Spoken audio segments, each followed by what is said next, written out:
Flávio Cassino. Queria que você falasse primeiramente seu nome completo, sua profissão, sua idade, os cargos que ocupou durante o período de estudante, atividade atual e a sua cidade natal. Bom, meu nome completo é Flávio Sandro Laís Cassino, né? Eu sou professor da Universidade Federal de Rio Preto, me formei na Escola de Minas em Engenharia Metalúrgica, mas eu fiz um mestrado e um doutorado nas áreas de Física e leciono no Departamento de Física. Eu estou com 46 anos e cheguei em Ouro Preto em 1975 para estudar, e a partir daí, até 79, quando eu me formei, eu ocupei vários cargos nas entidades estudantis que existiam naquela época, né? Então, na diretoria do diretório acadêmico, eu fui secretário, fui vice-presidente, fui representante dos estudantes da congregação da Escola de Minas, fui representante de turma,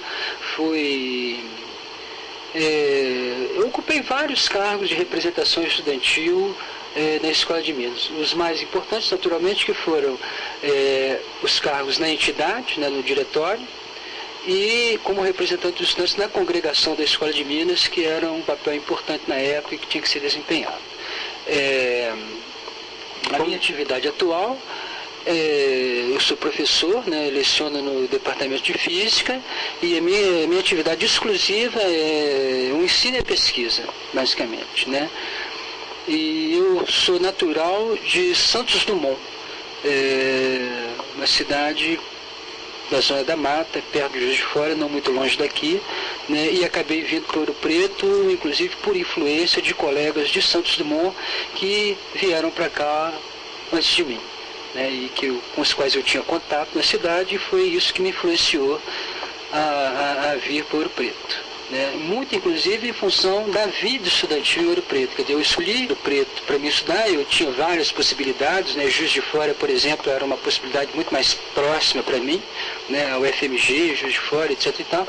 Mas, de fato, eu escolhi Ouro Preto muito em função daquilo que eu conheci através de colegas meus, né, da vida estudantil em Ouro Preto. Em particular, o sistema de repúblicas, né, a própria escola, aquela coisa toda, foi o que me atraiu quando eu vim para cá. Quando você chegou, você já foi direto para a República ou você ficou um tempo morando em outro lugar? Olha, eu cheguei e fui direto para uma República. Eu fui e fiquei morando quase 2 meses na República Aquários.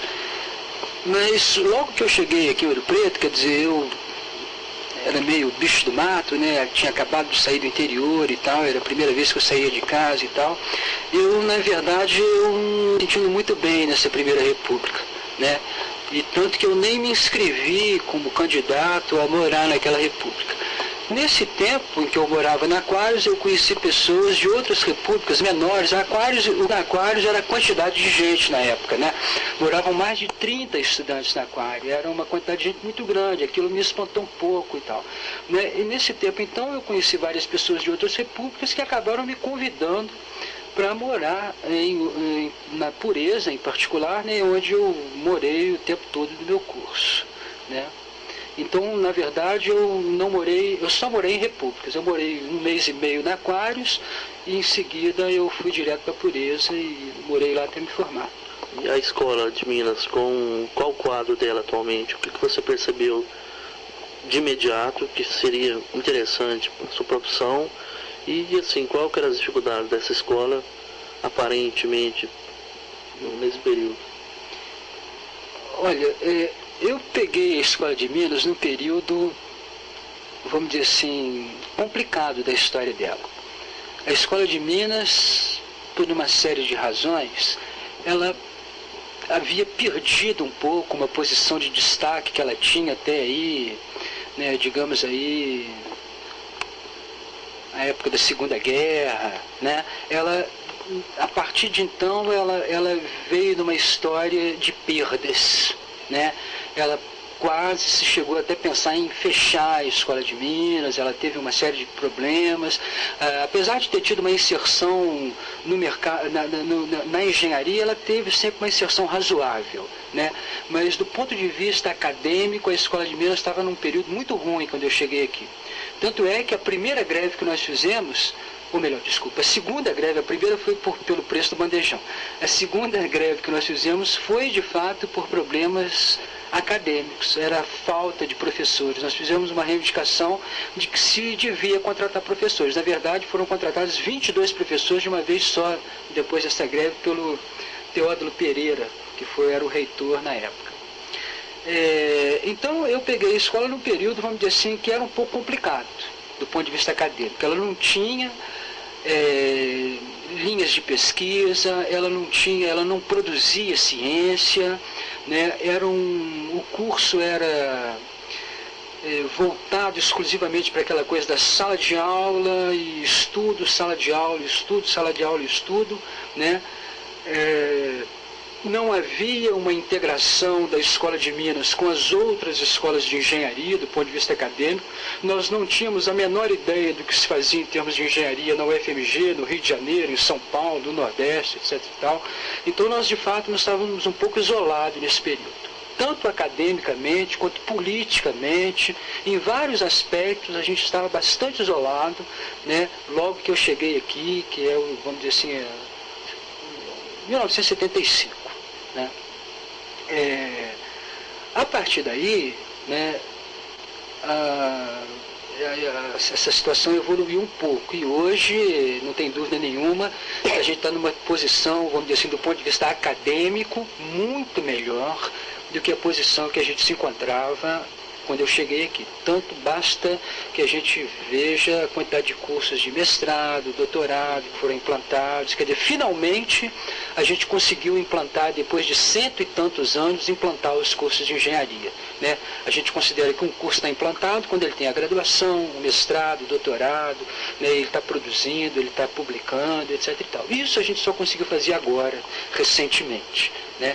Então, até então, no período em que eu tive aqui como estudante, né, essa movimentação científica era absolutamente inexistente também, né? E o cotidiano estudantil, como você definiria esse cotidiano e o perfil do estudante nesse período?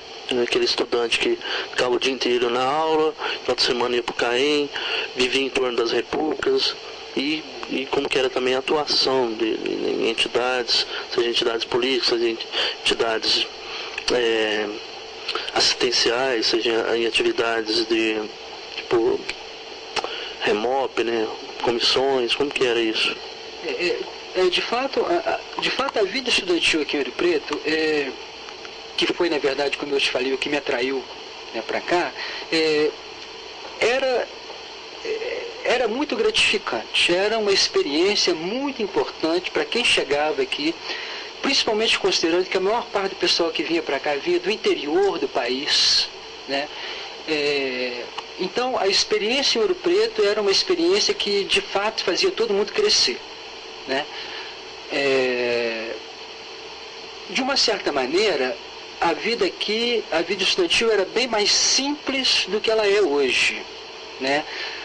Ela não era, vamos dizer assim, tão sofisticada como é a vida estudantil hoje em Ouro Preto. De fato, né, a atividade que os estudantes desenvolviam era certamente limitada por uma série de questões. Em primeiro lugar, a questão financeira dos estudantes, né? De modo geral, né, a média do poder financeiro dos estudantes que vinham para cá era, me parece, eu não tenho os dados, mas assim, todas as evidências apontam para isso, né, era um pouco mais baixa. Nós não tínhamos possibilidade de comprar o que se compra hoje, de aparelhar as repúblicas, de fazer, né, as coisas que são feitas hoje, né? A escola, apesar de não ter uma atividade científica, de não estar nos seus melhores dias, vamos dizer assim, era bastante exigente, né? havia uma necessidade, vamos dizer assim, imperiosa de dedicar uma boa parte do tempo ao estudo. Caso contrário, a menos que o estudante optasse, né, por ficar aqui 15 anos ou 16 anos até se formar, como alguns colegas meus fizeram. Né? Hoje isso não pode acontecer mais em função do jubilamento. Naquela época não existia o jubilamento, mas se o estudante chegasse aqui com uma visão e até a necessidade de, num prazo relativamente curto, né, fazer o seu curso e entrar para o mercado de trabalho para ganhar a vida, então seguramente ele tinha que dedicar uma parcela significativa do seu tempo ao estudo. Né? Bom, e as entidades existentes, quais que eram as principais entidades que a Escola de Minas tinha estudantis? Sim, olha, nós tínhamos várias entidades. Basicamente, as duas entidades mais importantes eram o Diretório Acadêmico e o Centro Acadêmico. E havia, vamos dizer assim, uma espécie de acordo tácito entre essas entidades, que cada uma deveria se ocupar de um aspecto da vida estudantil. Então, por exemplo, o Centro Acadêmico se ocupava do aspecto social, a convivência, a festa, né, a reunião social, a reunião festiva dos estudantes. Né? Enquanto que o Diretório Acadêmico, ele tinha uma preocupação, vamos dizer, acadêmica grande, né, a vida acadêmica do estudante, né, e a partir de um determinado momento, a partir de 1975, 76, ou talvez um pouco antes disso já, ele já começa a ter uma preocupação política também muito grande. Né, o que se havia notado, né, por um grande grupo de estudantes do qual eu participei e que assumiu essas entidades na segunda metade da década de 50, é que Ouro Preto, a Escola de Minas, era uma coisa completamente isolada da cidade de Ouro Preto. Não havia comunicação entre a Escola de Minas, isso englobando tudo, né, professores, estudantes, etc. e tal, com a população da cidade. O contato que se dava entre os estudantes da escola e a população de Ouro Preto era meramente, vamos dizer assim, tinha uma lavadeira que lavava minha roupa, tinha um bar que eu ia tomar uma cerveja, mas não havia interesses mútuos em jogo. Os interesses eram completamente distintos. A população tem os seus interesses, a Escola de Minas, com seus estudantes, tem outros interesses, e não há muito que... Existia só a rotina da cidade, só a rotina da cidade. Exatamente. Nada mais do que isso. A gente não se metia em questões sociais de Ouro Preto, vamos dizer assim. Né? Então, o contato era pontual. Né, com a lavadeira, com o dono do restaurante, com o dono do bar, né, etc. Ou com o pai da namorada, se eventualmente o cara namorasse uma pessoa da cidade, que era nem muito comum, para falar a verdade. Então, as entidades, o Diretório Acadêmico, então, ele se ocupava mais da parte da vida acadêmica, as reivindicações acadêmicas dos estudantes, e a partir de um determinado momento ele teve uma preocupação social mais geral, com a questão política nacional, etc. e tal. E também isso tudo abriu um pouco os olhos do Diretório Acadêmico para essa questão da distância entre Ouro Preto e a Escola de Minas, e nós tentamos uma aproximação com a cidade. Né? Isso ficou caracterizado num movimento importante que nós fizemos aqui, que foi chamado Movimento por Ouro Preto, né? que foi seguramente o primeiro movimento promovido, liderado e executado por estudantes da Escola de Minas, em boa parte